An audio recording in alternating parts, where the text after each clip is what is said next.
On continue sur Kemita Mat avec Monsieur Joss Dozen, conteur, Aspirant griot. inspirant griot. Bonjour Joss, Bonjour. comment ça va? Ça va plutôt bien. Alors, qu'est-ce que tu fais dans ta fonction de conteur d'histoire et où est-ce que tu opères? Au sein de quelle structure un peu? Comment ça se passe? Déjà en premier, je suis auteur. Je suis auteur romancier maintenant de 4 romans D'accord. depuis 5-6 ans. Et ensuite, je suis en association avec une dizaine d'autres personnes. Nous faisons des rencontres autour des littératures des Afriques. Nous insistons sur la notion des Afriques. Et donc depuis 3 ans, l'association Palabre autour des arts, nous organisons tous les mois, et parfois plus, des rencontres autour des littératures des Afriques. Le principe est simple, nous sélectionnons 5 livres sur la base d'un thème choisi de ce mois-là. Ça peut être aujourd'hui par exemple, c'était l'adultère et ses conséquences dans la littérature. Ça peut être sur l'éducation des enfants, ça peut être sur les enfants de la guerre. Voilà, c'est des sujets ou sur les femmes et les cheveux, par exemple. Ah, c'est des sujets qui nous parlent très bien déjà. Voilà, donc le principe c'est d'avoir des sujets qui soient parlants et de sélectionner des livres qui existent, qui ont été écrits et qui, à un moment ou à un autre, abordent ces termes-là. C'est essentiellement des romans, parce que nous faisons, disons, une idéologie de ne chroniquer que des romans. Pourquoi? Parce que nous sommes une bande de 10 aucun de nous n'est expert. D'accord. Il y en a qui travaillent dans les assurances, il y a des étudiantes, il y a des médecins. Et donc, le roman permet la liberté de la subjectivité.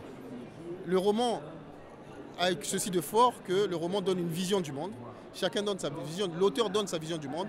On apprend à connaître, mettons, l'Ouganda en lisant Chroniques abyssiniennes, mais c'est de la fiction. Et donc, je peux, dans ma subjectivité, dire j'aime, j'aime pas. L'essentiel, c'est de l'argumenter.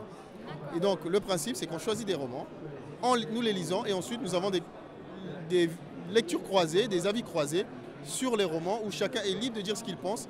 La priorité pour nous, c'est de parler des romans. Parce que si nous ne le faisons pas, personne ne va le faire à notre place. Alors là, c'est priorité à la littérature hein, pour les amoureux de la lecture et de tout ce qui est justement l'instruction littéraire. Hein. Exactement, exactement. Est-ce qu'il faut avoir un âge où tout le monde est vraiment le bienvenu? Non, mais exact, tout le monde est le bienvenu. Et d'ailleurs, parfois, nous faisons des thèmes spécifiques sur la littérature jeunesse. Et donc, tout le monde est bienvenu.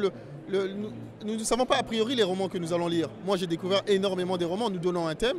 Nous avons un groupe Palabre autour des arts, un groupe Facebook et autres. Et ce sont les gens qui sont avec nous dans le groupe qui nous proposent des livres.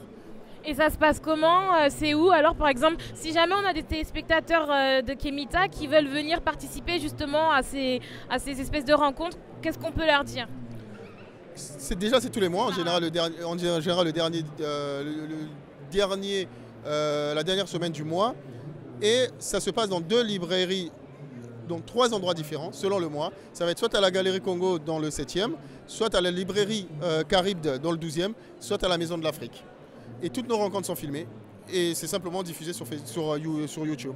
Donc vous tapez Palabre autour des arts, vous allez voir toutes nos rencontres depuis 3 ans qui sont diffusées parce que l'intérêt pour nous aussi c'est de garder une trace. Parce qu'ils existent depuis 3 ans. Voilà, le but c'est de la promotion des littératures et des auteurs africains. D'accord. Et donc on veut garder les traces pour que les gens... vous voulez lire un livre qui parle de l'éducation, nous avons chroniqué des livres là-dessus et donc vous allez trouver votre bonheur là-dedans. Très bien, c'est super. En tout cas, bravo pour cette initiative. Moi, je suis très admirative et c'est avec plaisir que je viendrai aussi y participer. Et j'invite aussi les téléspectateurs de Kemita à en faire de même. On se donne rendez-vous, on se capte, on y va ensemble.